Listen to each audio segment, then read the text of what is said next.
Let's improve English. Why should I watch this video? If you're wondering, then let me explain this to you in simple lines why you should watch this video instead of giving a long introduction, probably boring. You should watch this video because you'll learn useful phrases and words in daily life sentences. You'll practice well by trying to translate the sentences that I mention in Hindi. You'll learn how to say certain things in multiple ways. You'll have a great listening practice as you watch the video. तुम्हारा गुस्सा ठंडा होने के बाद तुमसे बात करूंगा. I will talk to you after your anger subsides. After your anger subsides. जी हाँ फ्रेंड्स, हम subside का यूज़ कर सकते हैं इस तरह की बात कहने के लिए. गुस्सा ठंडा हो जाना. It means your anger subsides. Subside का मतलब किसी का इफेक्ट कम हो जाना होता है. I will talk to you after you cool down. After you cool down. Or I'll talk to you after your anger goes away. Simply. After your anger goes away. Let's look at another example of subside. चिंता मत करो, आपका सिर दर्द चला जाएगा. Don't worry, your headache will subside. If something subsides, it gradually goes away. Don't worry, your headache will subside.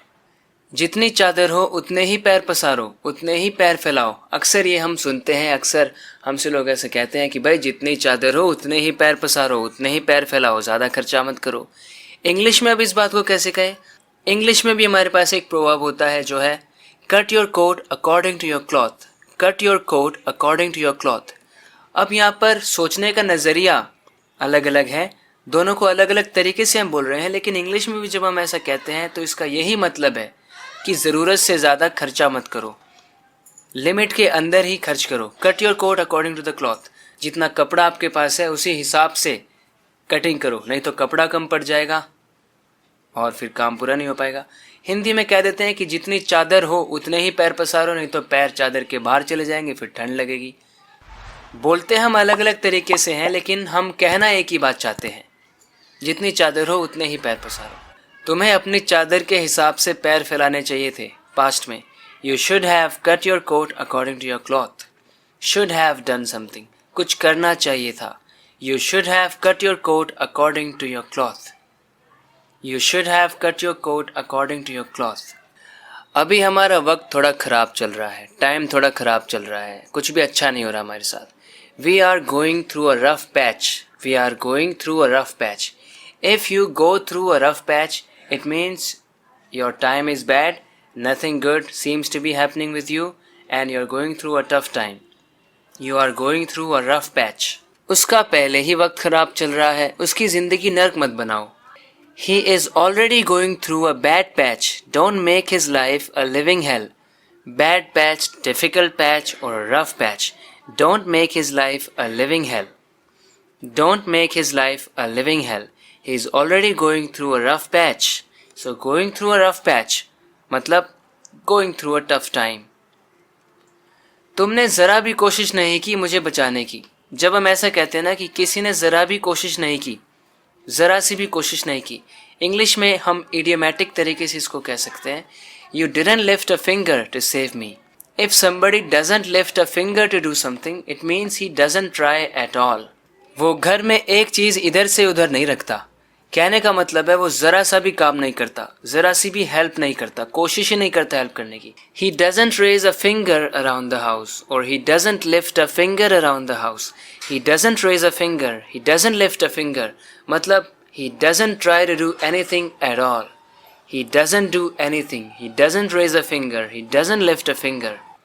वो ज़्यादा ट्रैफिक देख के पागल हो जाता है, मतलब रेस्टलेस हो जाता है, बेचैन हो जाता है, गुस्से में हो जाता है, इरिटेटेड हो जाता है. He goes bonkers if he sees a lot of traffic. If you go bonkers, it means you lose control, okay, or you just go crazy, you become restless, you become irritable, you become irritated. He goes bonkers if he sees a lot of traffic. It means he just can't control himself. He gets beside himself. वो मुझ पे चढ़ गया, जैसे ही उसे पता चला कि मैंने काम पूरा नहीं किया है वो मुझ पे चढ़ गया. मतलब वो चढ़ा नहीं, कहने का मतलब होता है वो मुझ पर चिल्लाने लगा, मुझ पर बहुत गुस्सा हो गया. He went bonkers on me as he found out that I hadn't completed the work. He went bonkers on me. If someone goes bonkers on you, it means he becomes very furious. He becomes mad at you. He went bonkers on me as he found out that I hadn't completed the work. So go bonkers. So friends, it's not about 5 or 6 sentences. It's about the phrases, the words, that idioms that I teach you in one video.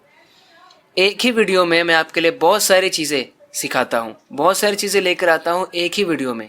एक ही video के through मैं आपको बहुत सारे phrases, phrasal verbs, idioms बताता हूँ, sentences के through, examples के थ्रू, ताकि आप ये भी समझें कि उनका हम यूज़ कैसे करते हैं उनके मीनिंग के साथ साथ. फ्रेंड्स, वीडियोस छोटी है और कम ड्यूरेशन में मैं आपको बहुत सारी चीज़ें सिखाने की कोशिश करता हूँ, बहुत अच्छी चीज़ें सिखाने की कोशिश करता हूँ. नहीं तो मैं एक इडियम या एक वर्ड या एक फ्रेजल वर्ब के ऊपर पूरी वीडियो भी बना सकता हूँ, तो फिर वो तो डिपेंड करता है मैं एक ही वीडियो के अंदर आपको कितनी सारी चीज़ें कवर करने की कोशिश करता हूँ. Friends, please support this channel, support me, please subscribe to this channel if you haven't already. इस तरह की वीडियोस इस चैनल पर आती रहती हैं. मैं मेहनत करता रहता हूँ, हमेशा वीडियोस लाता रहता हूँ. आपकी इंग्लिश इंप्रूव होती रहेगी अगर आप इस चैनल को सब्सक्राइब करते हैं. आई अश्योर यू, मैं सिर्फ ये अपने फ़ायदे के लिए नहीं कह रहा. Please try to understand. वो गुस्से में चला गया, हम कह सकते हैं he stormed off. He stormed off. If somebody storms off, इसका मतलब वो गुस्से में भाग के, गुस्से में चल के, कैसे भी गुस्से में वो कहीं से चला जाता है. आपको पता होगा कि स्टॉर्म का मतलब तूफान, आंधी को हम कहते हैं स्टॉर्म. और जब हम इसका यूज़ एज अ वर्ब करते हैं, समबडी स्टॉर्म्स ऑफ, मतलब वो गुस्से में चला जाता है. वो गुस्से में कमरे से बाहर चला गया. He stormed out of the room. He stormed out of the room. वो गुस्से में मेरे कमरे में आ गया, अंदर आ गया. He stormed into my room. He stormed into my room. उसे चारों तरफ से पुलिस वालों ने घेर लिया. इंग्लिश में कह सकते हैं the police surrounded him. The police surrounded him. तो घेर लेने को हम इंग्लिश में सराउंड कर लेना कहते हैं.